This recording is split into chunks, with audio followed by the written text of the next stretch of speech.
하는 것까지를 잡았습니다.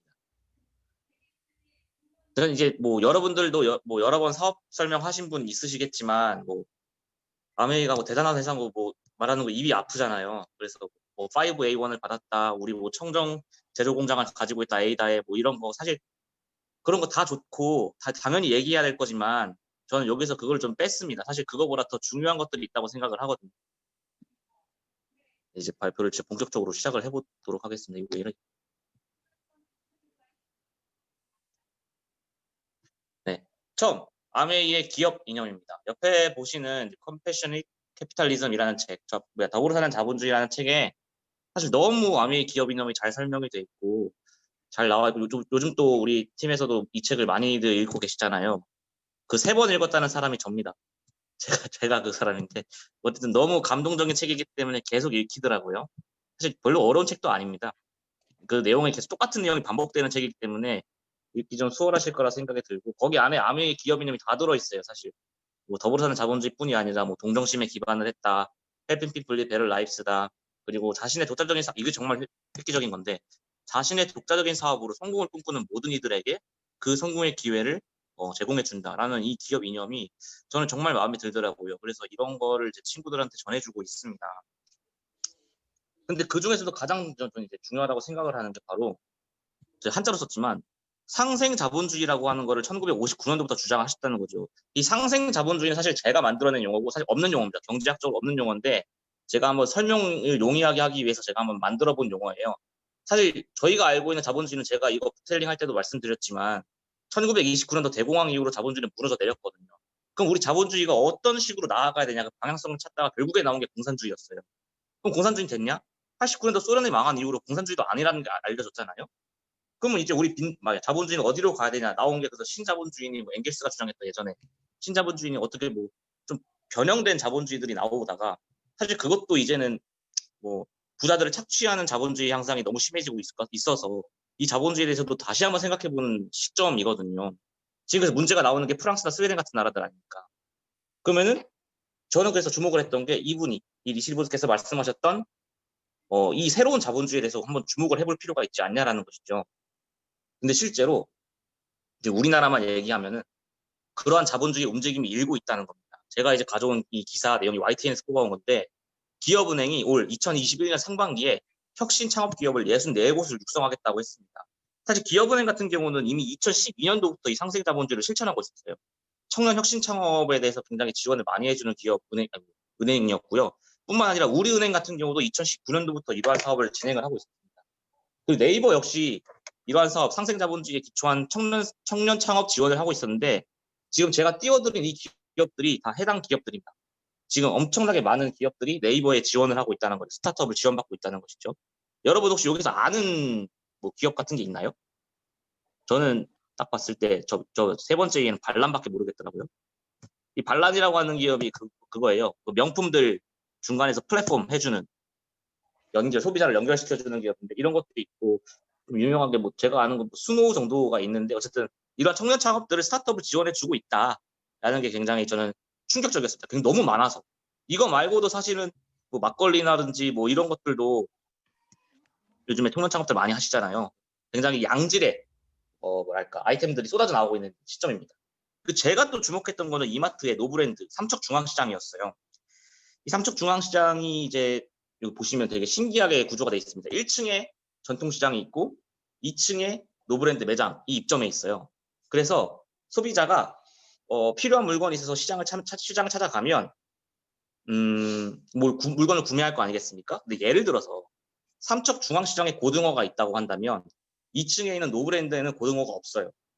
그리고 노브랜드에 만약 뭐 예를 들어서 어떤 물건이 있다 그러면 삼척중앙시장에는 그 물건이 없는 거예요. 그러니까 소비자가 갔을 때 본인이 원하는 물건을 사기 위해서는 1, 2층을 결국에 둘 다 가봐야 되는 이렇게 만들어 놓은 굉장히 어떻게 보면 재밌는 시스템을 가지고 있거든요. 이 전통시장과 할인 매장, 대형 할인 매장의 이 오묘한 만남이 어떤 결과물을 초래했는지 창조해내는지 보도록 하겠습니다. 매장은 이렇게 돼 있어요. 자, 여기 보시면 왼쪽 그래프를 보시면 이 회색깔 원그래프가 2232라고 써 있는 게 이제 노브랜드 상생 스토어 입점 전후의 이게 주차요금 비교거든요. 왼쪽은 입점 전에, 오른쪽은 입점 후에. 그 입점 전에는 2,232만 원의 주차요금을 받았고 입점 후에는 3,124만 원, 엄청 늘었죠. 이제 코로나를 만났음에도 불구하고 2020년 2월 달까지니까 이렇게 늘어났어요. 이게 정말 효과가 있다는 겁니다. 그래서 이게 더 성장해서 3척을 시작으로 해가지고 점포 총 개수가 이제 2020년 11월 기준입니다. 점포 총 개수가 15개에 달하고 있고요. 수도권 지역 4곳, 경상도 지역 4곳, 강원도 지역 3곳, 충청도 지역 3곳, 대전, 세종 포함해서 이렇게 넓어지고 있고 면적도 엄청나게 넓은 규모를 가지고 있다. 그래서 이게 지금 전통시장과 할인 매장이 같이 가려고 하는 상생 자본주의에 저는 이게 엄청난 목표라고 생각을 하거든요. 또 이것만 있는 게 아니라 가보시면은 뭐 저도 아직 안 가봐서 모르겠지만은 청년들이 창업을 하기 위한 그런 뭐 예를 들어 안에 있는 식당 같은 거 청년 창업들이 있나 봐요. 그걸 노브랜드에서 지원을 해주고 있다고 합니다. 엄청 이제 삼자가 다 좋은 이런 결과물을 초래하고 있다. 그게 바로 상생 자본주의다. 상생으로의 생각의 전환이 전통시장에 놀라운 바람을 불러일으키고 있다는 점입니다. 그래서 제가 뭐 이마트 광고하러 온 것도 아니고 뭘 광고하러 왔냐. 바로 제가 또 주목했던 건 바로 한국아메이의 원포원 프로젝트라는 것이죠. 이미 우리는 이 상생자본주의에 기초한 것들을 해오고 있었다. 97, 8년도에 만났던 IMF로 인해서 우리나라가 많이 무너져 내리지 않았습니까? 중견기업들부터 시작해서 대기업들도 많이 흔들렸고요. 실제로 망한 회사들도 많고. 근데 그런 중견기업들, 정말 엄청난 잠재력을 가지고 있는 중견기업들을 저희 한국아메이에서 같이 성장을 하면서 나아갔다.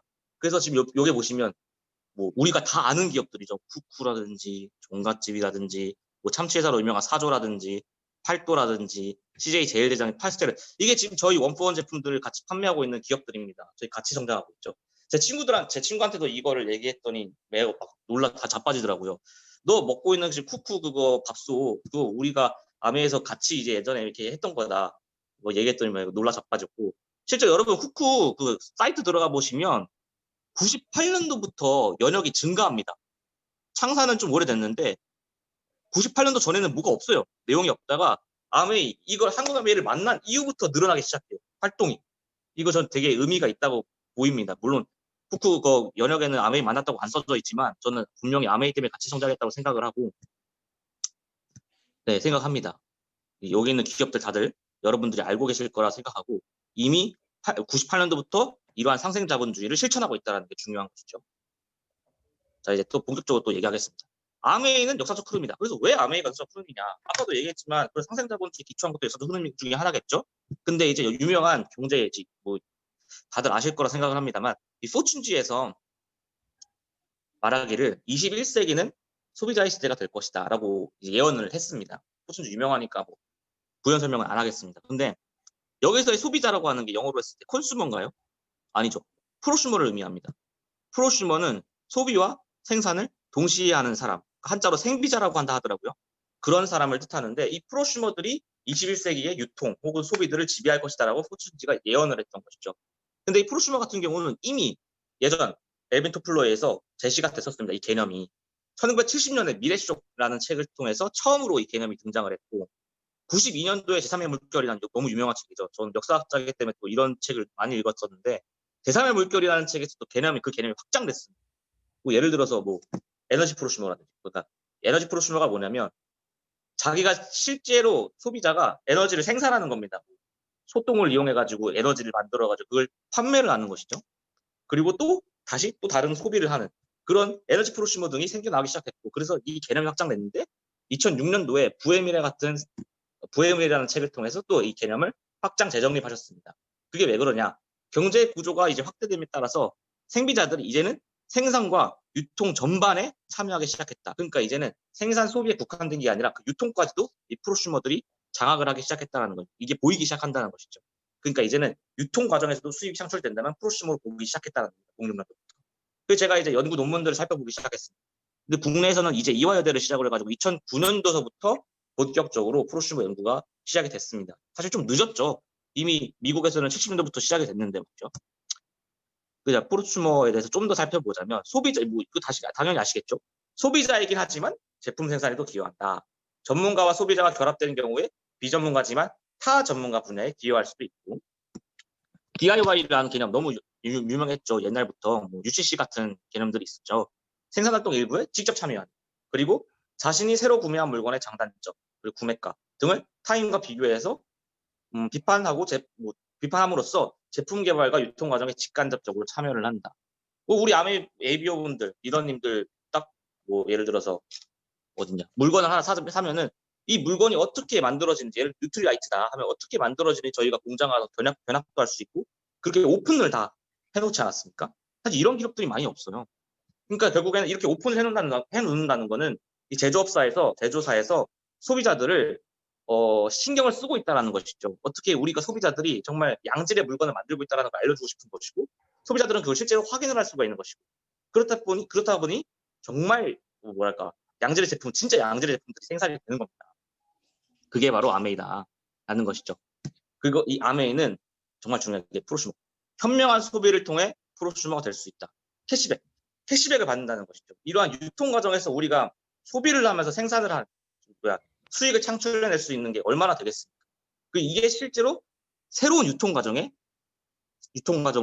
양상으로 생겨나고 있다. 그렇죠? 유통이 변화하고 있습니다. 이거 너무 입이 아프게 여러분들도 들으셨겠고 말을 했겠지만, 예전에는 저희가 일본에 의해서 독립을 한 이후에는 동네 슈퍼들이 있었잖아요.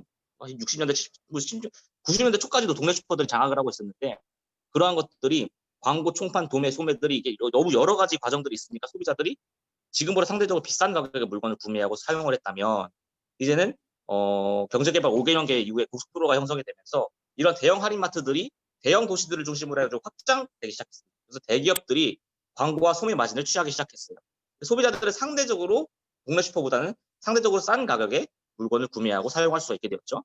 근데 이제 인터넷이 발명이 되면서 인터넷 홈쇼핑 같은 것이 생겼고, 소비자들은 좀 더 쉽게 집에서 물건을 구매하고 사용할 수 있게 되는 시대로 변화가 되었습니다. 근데 실질적으로 광고나 소매 마진 같은 경우 대기업들이 챙겨가는 건 그냥 매한가지였어요. 결국에 이 대형 마트들이 이 홈쇼핑들을 주도했거든요. 별로 변화된 건 없었는데 이제는 네트워크 마케팅이 생겼다는 것이죠. 인터넷이 발달되면서 여러분, 제가 이것도 옛날에 얘기했던 것 같은데, 장단점이 있잖아요. 장단점. 그러니까 장점은 당연히 정보가 엄청 많고 소비자들이 물건을 구매할 수 있는 환경이 너무 좋아졌다는 것도 있겠지만, 그게 오히려 단점이 돼서 인터넷 단점이 돼가지고 생산자 입장에서는 단골 손님을 만들 수가 없는 거예요. 인터넷에서. 왜냐하면 소비자들이 계속 가격 비교를 통해서 한 매장이 아니라 다른 매장에서 구매를 하게 되는 현상이 나오니까. 그럼 내가 파는 물건의 가격을 계속 낮출 수는 없는 노릇이잖아요. 경쟁을 한다고. 그래서 결국에는 제조사랑 판매자를 연결을 해가지고 여기서 중간 마진, 커미션을 받는 형태로 변형이 돼서 이 제조사가 정말 양질의 제품을 만들겠다라고 소비자에게 약속을 하고 그걸 실제로 계속 보여줍니다. 그래서 원가를 올려버려요. 그리고 중간 유통 마진을 소비자들이 챙겨가는, 이게 바로 우리 아메이 네트워크 마케팅, 그러니까 새로운 유통 과정이 만들어지고 있고 실제로 이게 역사적 흐름이다라고 말할 수가 있다는 겁니다. 미국에서는 이미 7, 80년대부터 이러한 네트워크 마케팅이 일기 시작했고, 일본에서도 90년대부터 시작이 됐어요. 그럼 한국 역시 그렇게 간다라는 겁니다. 이건 너무 자명한 사실이에요.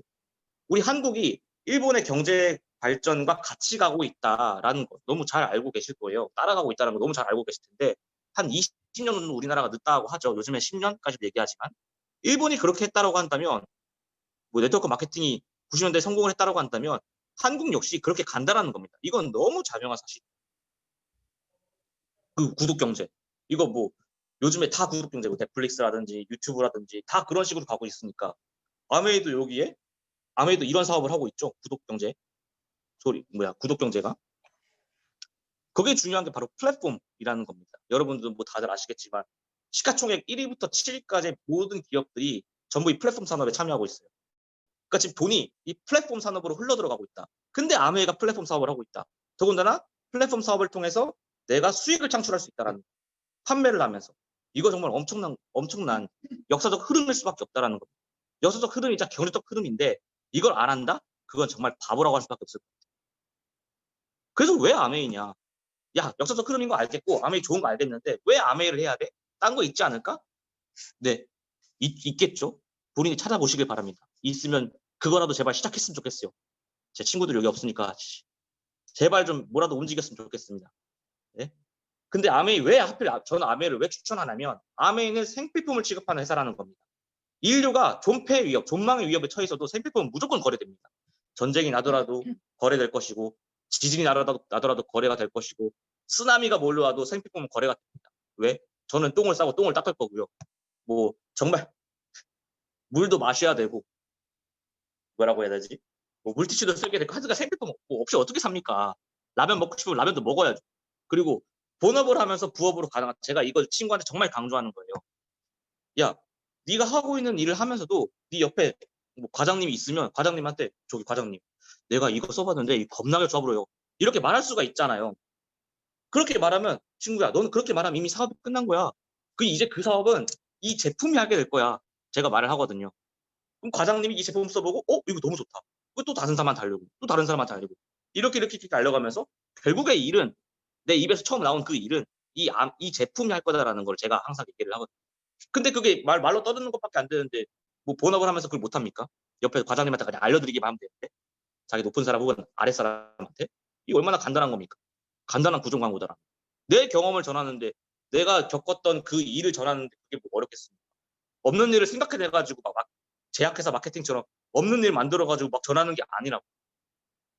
그리고 아까도 제가 말씀드렸지만 독특한 광고 유통 형태를 취하고 있기 때문에 구전 광고잖아요. 원가를 올릴 수밖에 없어요. 그러니까 좋은 제품을 만들 수밖에 없다. 좋은 제품이 아니면 재구매가 안 일어나요. 아메이도 바보가 아니기 때문에 좋은 제품을 만들어서 재구매를 일으키려고 합니다. 예? 그러니까 너무 당연한 얘기. 양질의 제품 판매한다는 너무나 당연한 얘기예요.